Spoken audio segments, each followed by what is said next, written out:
Hey everybody, what's up? Yeah, it's about 7:36 here on this Saturday morning. And yeah, I know it's early and all. In fact, it's the earliest I've given my dog a bath. She had a lot of fleas and I guess mites or something. Um, yeah, but anyway, been quite a while since I've read off a few fellow Sonic fans, if you want to call them that, rants and editorials. Yeah, some of these fans have a lot to say, if you will. For example, for example,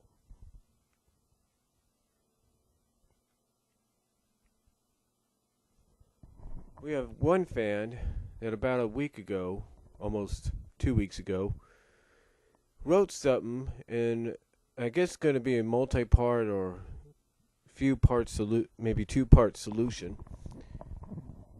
and they call it the character flaws and solutions, part one.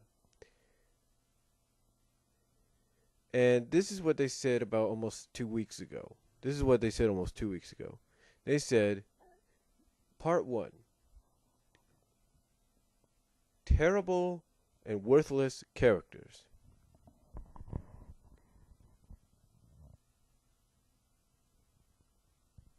Now, they talk about reading someone else's little rant or editorial and decided to answer it. Now, these are the first two characters in part one, the terrible and worthless characters that this one person they read off about talked about. And the first two are Scourge and Mina. And this is what they say about Scourge. They say Scourge's flaws are pretty blatantly obvious. Now remind you, this is this fan's rebuttal or answering to another fan in a way. But this is what they say about Scourge. They say Scourge's flaws are pretty blatantly obvious. He's a terrible recolor who's had pretty much everything handed to him since his inception. He gets Sonic's current girl at the time, becomes king of Mo BS, even having his girl try to bust him out of jail in spite of the fact he's done nothing but abuse her. Yes, this in a sense what we call this in a sense what we call a Gary Stew. Worse yet, is one of our members, or fans, I should say, correct myself there, fans, mentioned, he's even a direct rip of Negaduck's personality from the Darkwing Duck comics. If that doesn't scream terrible, I don't know what does. So how would I fix Scourge, or at least make him more tolerable? First of all, I'd completely reshape his backstory. He would no longer be Sonic's evil twin, but a leader of the criminal gang Destructives as freelance, forming and breaking alliances with whoever that seems fit. Secondly, he would not have everything handed to him. He'd instead have to scrap and fight for everything that he earned. If he would have any connections to Sonic, it would be he would be very jealous at his success and want what he has. And to make more than just a one-dimensional villain, I'd give him a bit of an emotional side that shows he isn't evil just for the heck of it, but he has his reasons, even feeling he's misunderstood. It may not be perfect, but at least it's a major improvement over what Ian portrays him as. Mina again. Her flaws, as the fellow fan mentioned, are very obvious. She's had pretty much everything handed to her and is immensely popular, even having the entire city fawn over her music. Yeah, she makes the Sally Mary Sue accusations look stupid in comparison. I mean, think about it. She's loved by the whole city, has a boyfriend created for nothing more than making her happy, and when she isn't being a witch like in 221, Mida just stands around looking cute. Mary Sue at its best. Now don't get me wrong, I actually like Mida as a character, but I cannot ignore my fellow fans' evidence of her Mary Sueism. It is a serious problem, and it needs to be addressed. So how would I fix Mina? This, I admit, is a tough one, because I really am not sure what to do with her. Mina has been horribly portrayed from the day she was put into the comic. My bowlers and Ian only made her worse over time. But I'm going to give it a shot. If there's one thing that might make Mina more tolerable,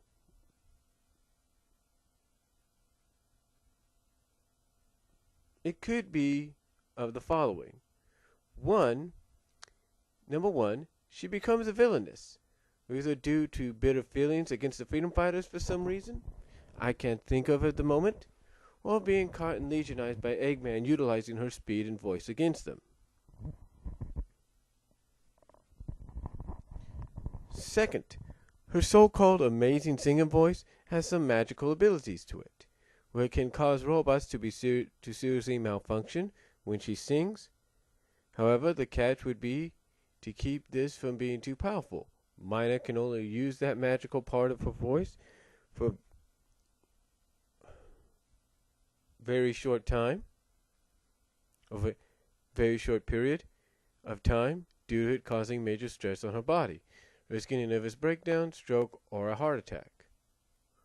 Or maybe even an idea taken from another fan, Mina's voice is able to activate powerful Zordak technology buried in the ruins around Mobius, but only works when she sings at a certain tempo and period of time, again risking serious health issues.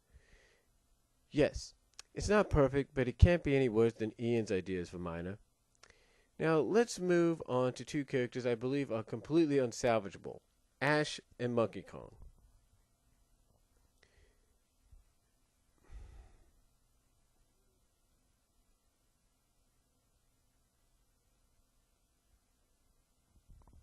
As I mentioned to my fellow fan, or my fellow friend,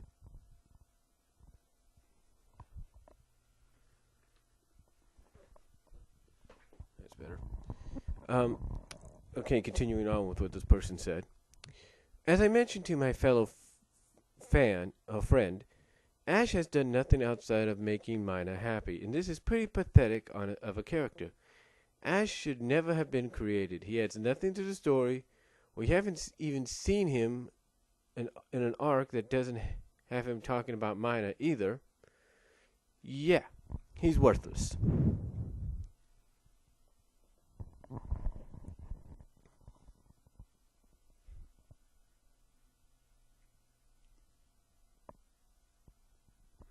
Yeah, he's worthless, pure and simple.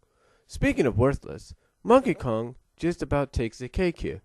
His whole story pretty much resolves being a brute and falling in love with Sally, even taking her hostage in his first inception. And then, when he's brought back by Ian, he's basically brought back just to be Sally's latest love interest, turning into a pathetic, cliched Prince Charming. Yeah, has Monkey Kong even been in a story that doesn't involve him being a jackass? Oh, hold on for a second, folks. Damn pop-ups on DeviantArt keep interrupting things here. Okay, continuing on what this person said, and I quote, yeah. Has Monkey Kong even been in a story that doesn't involve him being a jackass or wanting to win Sally's heart? Not that I can think of. Anyway, that's all for now. Part 2, I shall write the solutions of characters that aren't that bad, but have been thanks to horrid writing. If you'd like to add anything, feel free to. Talk to you later. Alright. Now I can understand what this individual is saying. basically they feel that characters like Minor and Scourge, as good as they are, could benefit from better backstories. In other words, give them a reason for being who they are. Not just, oh, well, we want to do this and that and this and that. Don't just do that or anything. Just, as they would say, make it to where it's like it's salvageable,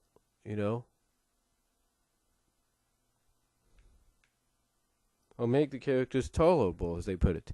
Now, I have nothing against Scourge or Minor myself. I like the characters. I do.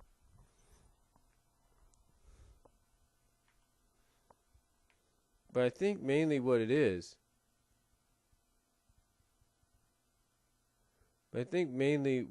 folks, it's more along the lines of they just feel that the characters have not been, done right, if you will.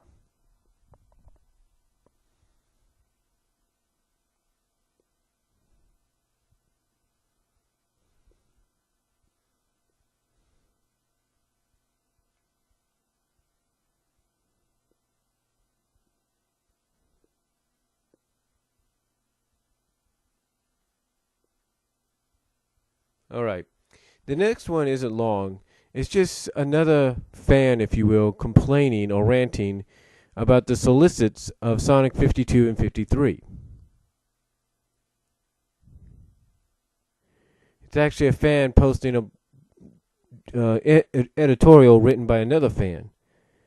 And this is what they said. They said, as a writer of this blog, I am not a member of blank blank group, nor do I dislike Ian Flynn or the stories he has written. But I'm very likely to drop the book if things get worse due to legal issues going on. With that said, let's get to the scoop. You see, back in late January 2003, not 2003, hold on. Continue on what they said, and I quote, you see, back in late January of 2013, basically this year, Ian Flynn said there would be changes after the crossover, as said in these posts in his form, and he provides links to his post in that form for people to read. And that's the Bumble King forums. Recently, these solicits and covers for 252 and 253 have been released, and they both look very bad. Take a look at what 252 says. And basically all you have to do is look up Sonic 252 on Google, and you pretty much see the solicits there. The same with 253. And they provide that as well as a link to it. And they said, if you think that looks bad, then take a look at what 253 solicits has to say.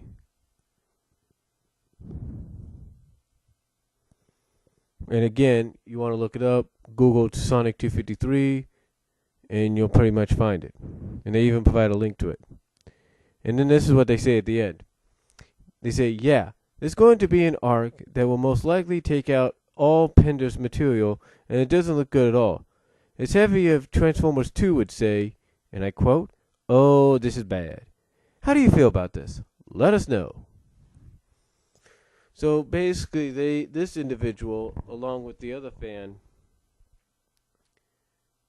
pretty much feels that 252 and 253 mainly are going to spell the end of Ken Pender's characters. And that you're not going to see the likes of a Julie Sue or Remington ever again. Now, here's the thing I look at. We can't count that out just yet. And here's why. There's still going to be a lot of fans that are going to want to see those characters back. And I've already told you at times, I think some others have said it, all you have to do is just change things around, like change the names, and there you go. Like with Julie Sue, you just want to call her Julie, there you go. You want to call her Sue, there you go.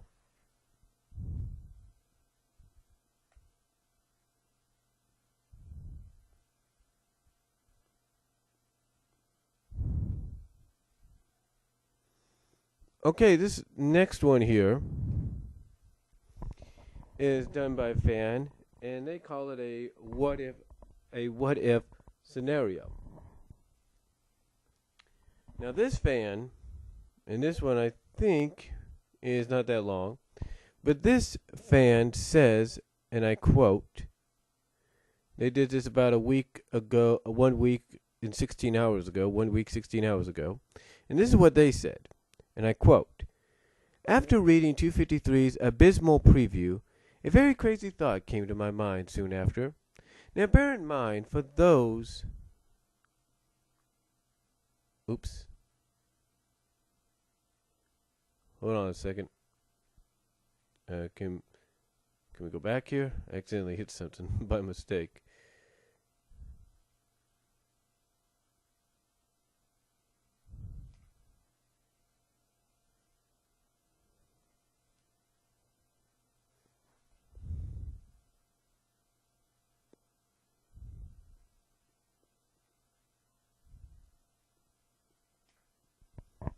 Yeah, sorry about that. I hit something by mistake. All right. As I was saying, and I quote this individual, this is what they said 1 week ago and 16 hours ago. 1 week, 16 hours ago. This is what this individual says, and I quote, after reading 253's abysmal preview, a very crazy thought came to my mind soon after. Now bear in mind, for those who are comic fans, this is merely a theory, and a wild one at that.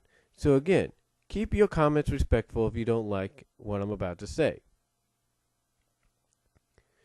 With 253 mentioning Sonic is looking for his pals, what are the odds do you think... Okay, hold on. Let me repeat that. With 253 mentioning Sonic is looking for his pals, what are the odds do you believe when Sally is found later on she'll not only be de-roboticized, but even be wearing that horrid Sega Sonic outfit, too? As crazy as that sounds, here's something to keep in mind. The second Genesis wave, or as it should be called, Ian's DEM retcon plot device, was done for the mere purpose of ridding the world of Pinder's characters and continuity.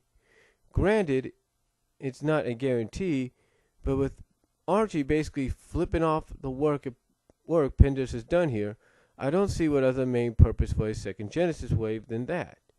They are never coming back, barring some sort of miracle, which I seriously doubt.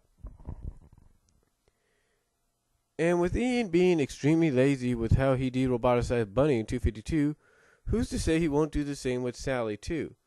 That the explanation will be, oh, the second Genesis wave must have restored it to normal. Let's not forget Tails.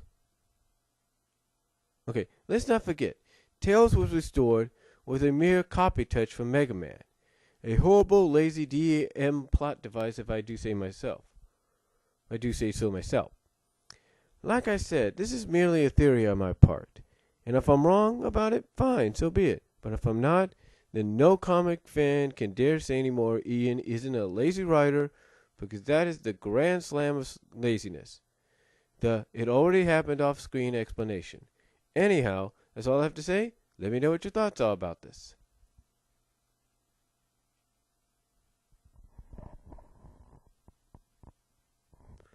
Okay. So basically, they said it's just a theory, kind of an opinion on their part, but they pretty much feel that Ian could be taking the lazy way out when it comes to restoring Sally. Instead of doing the whole Krazood thing like we think he will do,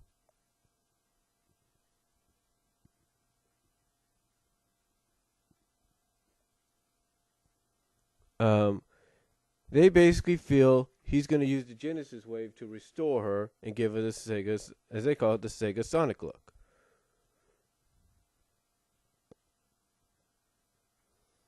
Now, bear in mind, they have said they're not 100% sure about that, but they just feel that's the oh, sorry, I hit the mic there.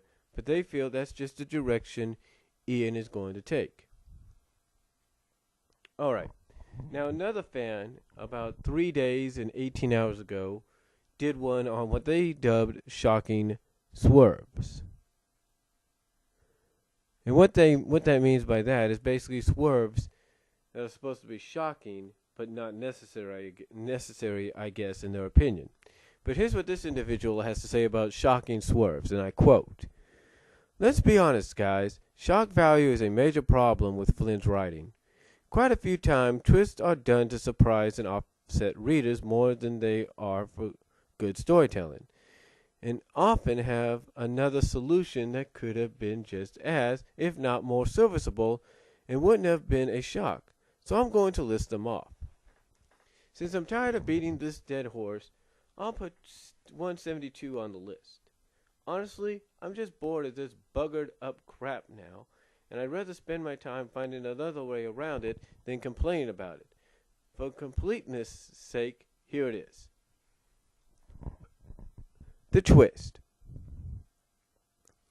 Fiona Fox, Sonic's girlfriend, team medic, actual original character, and potential significant other for its tales, is actually evil and has been cheating on Sonic with Scourge. The problem? It completely derails her character and is pretty much a non-lethal example of being stuffed into the fridge.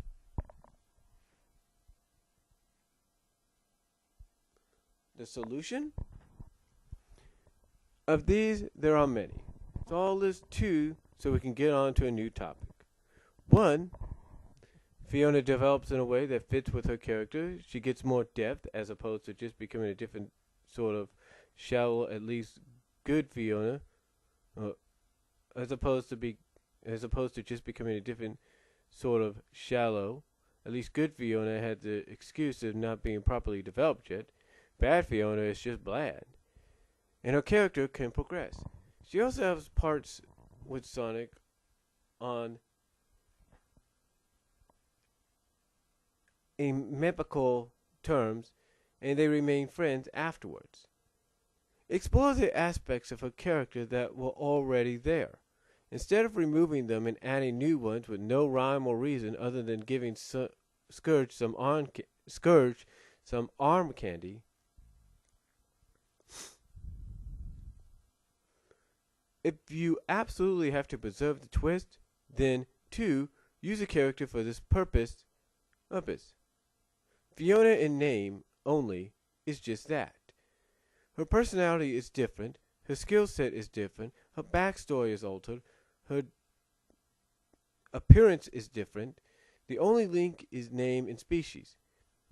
Now, going in order. Number 1, Anonymous. The twist, despite clearly being set up as Robotnik Prime, Anonymous is revealed to instead be Adam.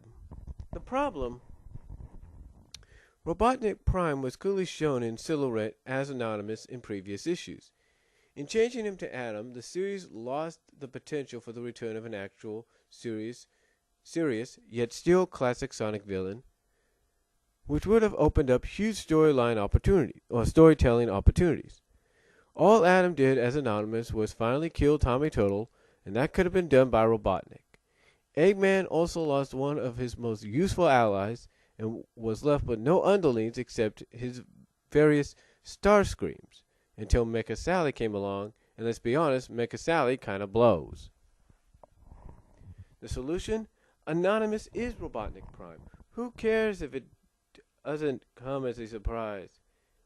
It's still much better storytelling. It still has much better storytelling opportunities than Adam.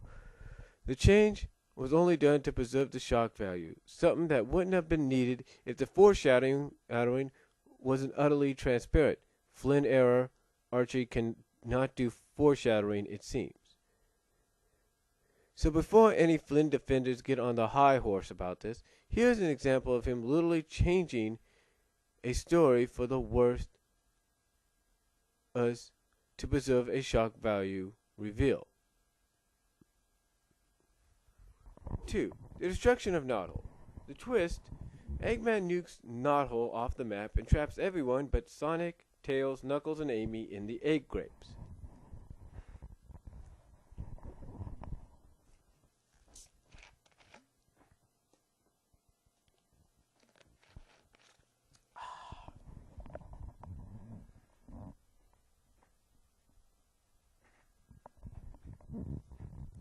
All right, continuing on. The problem, Eggman manages to sneak up a freaking airstrike on the city. Said city is then replaced by something that almost looks exactly the same, but is actually made of nanobots. However, it lacks the iconic status that Knothole had for Western fans, and New Mobotropolis just doesn't have the same ring to it. The solution? Capture everyone without completely torching the place, but still badly damaging it. Nicole then uses the nanites from the nanite city to repair the place and form a shield over it, giving it the same properties as the new series, but preserving the iconic location.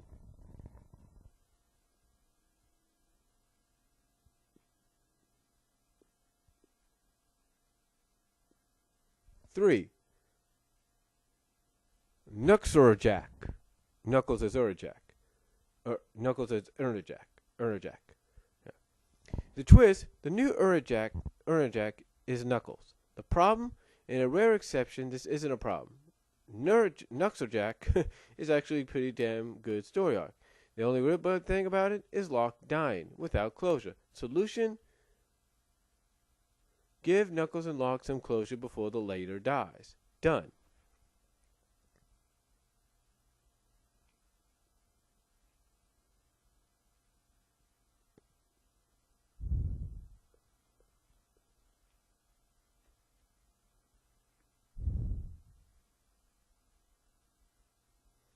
Then it went away for a while. Flynn just told a new story.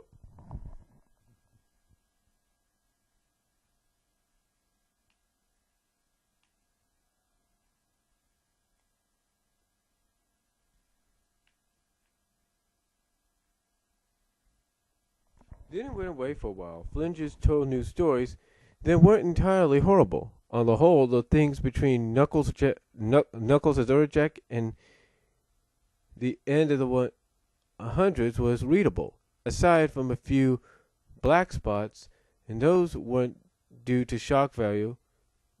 Oh, okay. Aside from a few black spots, and those weren't due to shock value. Then it returned in force. Number 4. More face heel turns. The twist? Nicole is turned into Iron Nicole by plot convenience, and SBO turns out to be a spy for the Dominion. The problem? Nicole being from a timeline where the heroes already knew about the Iron Dominion should have had a magic's resistance from the get-go. Oh, it's not hard. Apparently Sally can do it from inside Nicole's processor by waving her arms a bit. Evidently it was already there. So why was it not already active? As for SBO, it kind of destroys the Chaotix team dynamic. If he's more worried about the honor to a bunch of what is it? Chatotic neutral ninja than his friends. The solution? Don't do them. Simple as. Yet another number 5. Yet another face heel turn. The twist, Jeffrey St. John.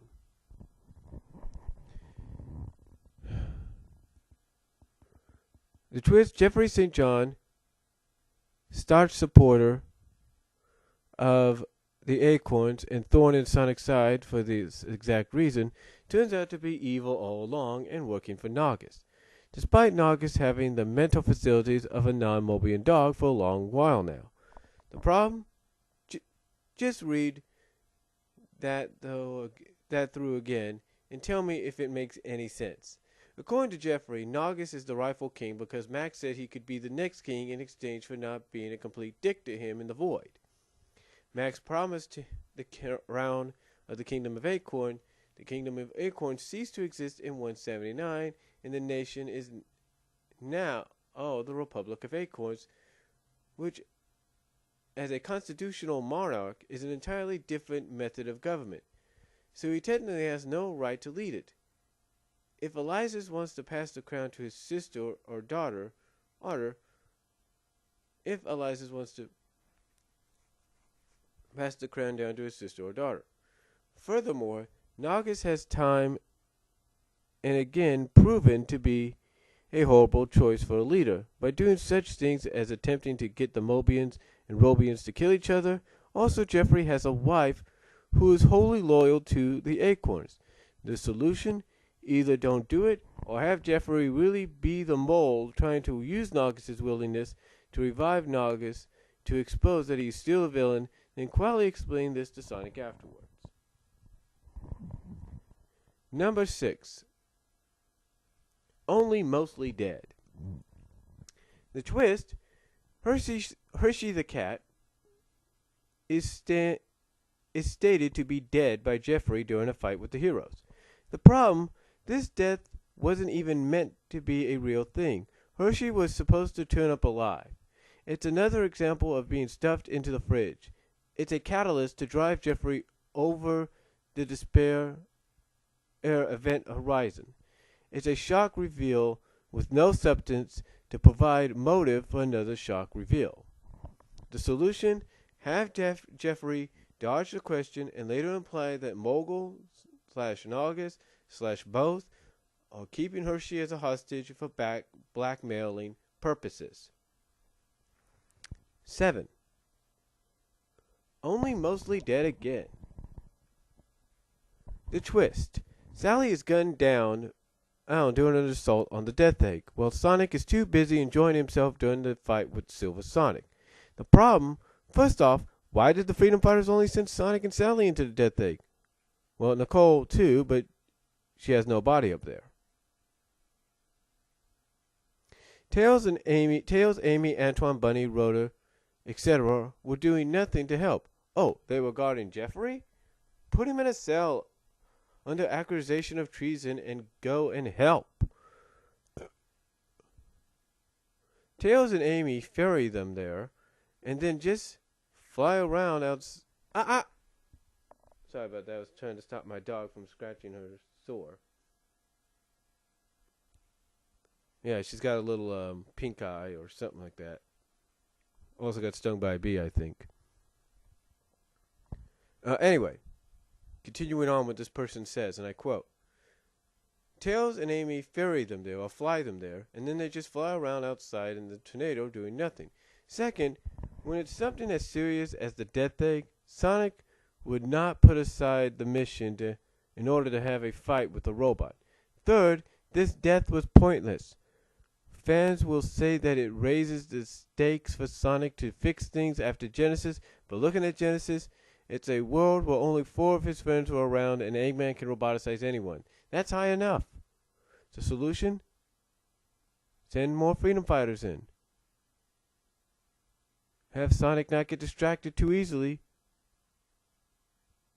And don't shoot Sally because it's pointless and only done to shock the readership again. Number 8. Not dead, just painfully turned into a mindless genoid. The twist, Sally, through plot convenience, is forced to roboticize herself to stop Eggman's plans. The problem, Link provided, explains it quite nicely.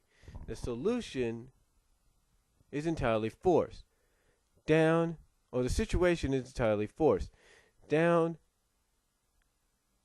to the time they have left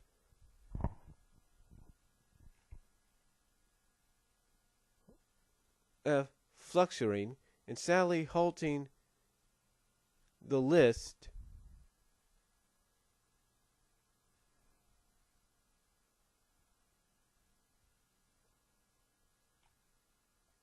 hold on, let me find that again. And Sally halting the list after the first option. Nicole also should have been more than powerful enough to get through present tense tech, since she's from the future and the firewalls should not be anywhere near powerful enough to stop her. The solution? If you're going to roboticize Sally, have it get set up differently than this. Number 9. It's magic. They don't have to explain it. Quote from Linkara. The twist? Bunny gets de-roboticized by Naugus. The problem? Bunny's limbs have been stated multiple times to be impossible to de-roboticize due to complicated medical reasons that mainly relate to preserving the status quo. Now August fixes it with magic. By accident, he somehow manages to turn 3 separate limbs that have no organic qualities and never had them into 3 limbs perfectly suited in size, mass, species, breed, blood type, musculature, and color. By accident, people have said that having a Chaos Emerald justifies it. No, it doesn't. If Chaos Emeralds were all you needed... Oh, shoot. Gotta get back to where I was. Having problems with this, folks.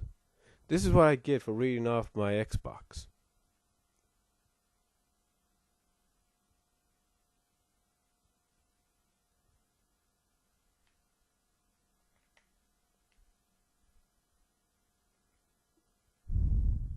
There we go. Well, I was there.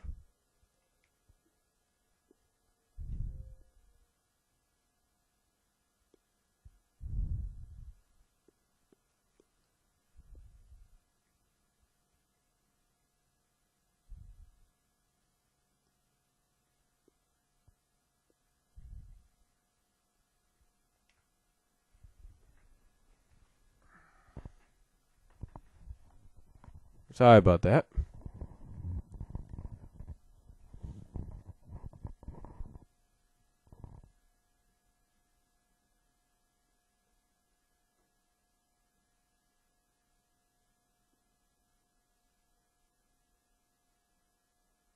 Alright. No, what was I? Alright. By accident, people have said that by having a Chaos Emerald justifies it. No, it doesn't. If Chaos Emeralds were all you needed for that, why couldn't Sonic or Tails or Knuckles or Shadow or Merlin or any of the heroes have done that? Oh, because Flynn didn't need a twist in a way to write Bunny out of the plot. The solution?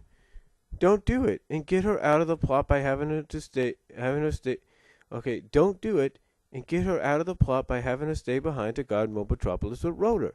Look, I know that means that Team Freedom won't be so new, but I don't think anyone will complain if Bunny is included instead of Big the Cat. Nor was anybody clamoring for his return, considering the negative reaction to his possible appearance in Generations was great enough for Sega to actually remove him from the game. Number 10. Shooting fish in a barrel. The twist. Antoine is blown up by Metal Sonic in the middle of a fight. The problem? This was done solely to write Antoine out of the plot and make things seem worse for the heroes. The problem is, aside from 235, the heroes never once act like things are any different than usual for them. Same stupid plans, same lack of focus, same poor quality wisecracks. So why try to force a darkest hour if it's not going to have any major effect on the heroes? All right, shocking swerves. The solution? See number 9. Number 11. For kids. The twist, Mecha Sally has been carved up, and large parts of her internal systems have been replaced with guns, as well as her shell being cut apart and replaced. At least half of her processor replaced with a gun, and a core/spark/robot heart/whatever has been replaced with a ring battery that frequently conks out. This also means that it's almost impossible for her to be de-roboticized by normal means.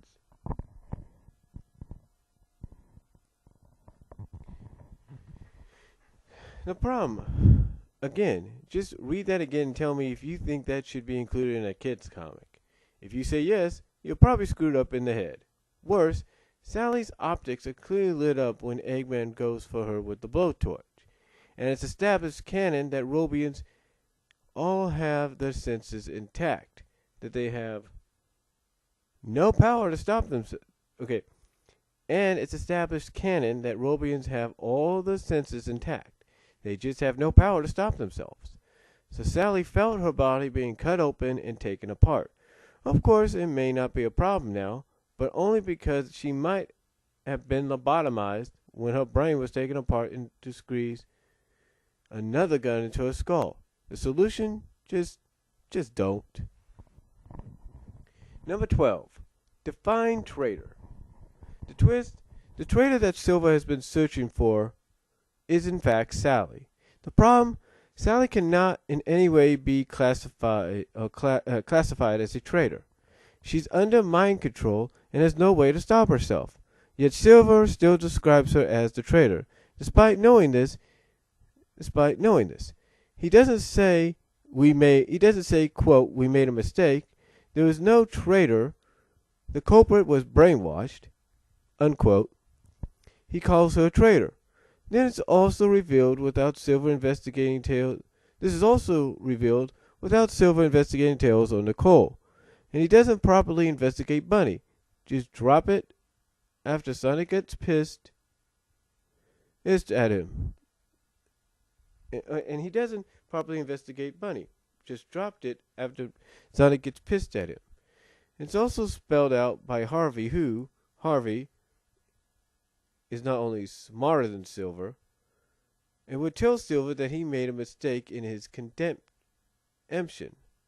but also is not from the future and should not in any way know about Silver's mission or his investigation.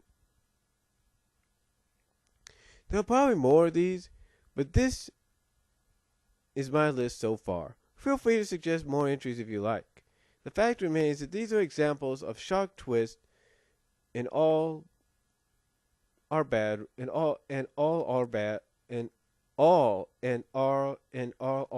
writing. Okay, that was by another fan. This was done by another fan about 3 days ago. 3 days, 18 hours ago. So yeah, to say so far a lot of these fan editorials and entries and rants, if you will, have been showing favoritism. They haven't.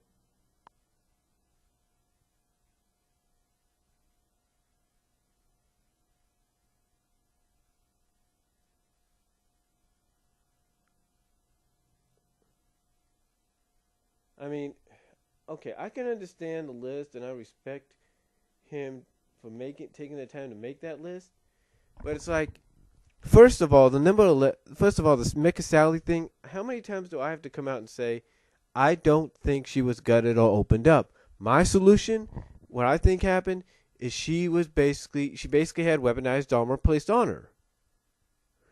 And even if they did place a gun in her head, Eggman didn't have to take the brain out. He could have just placed the gun right next to the brain. I mean, come on. How was Sally able to give him the idea of divide and conquer if her brain was gone? You tell me that. Again, though, that's just their opinion, and I have to respect it, just like anybody else does. Yeah, I know a lot of people are going to say, well, most of what you just said, is all negative from those people. Yeah, it does sound all negative, but again, what are you going to do? But those are just some of the editorials over the past week or so, 2 weeks.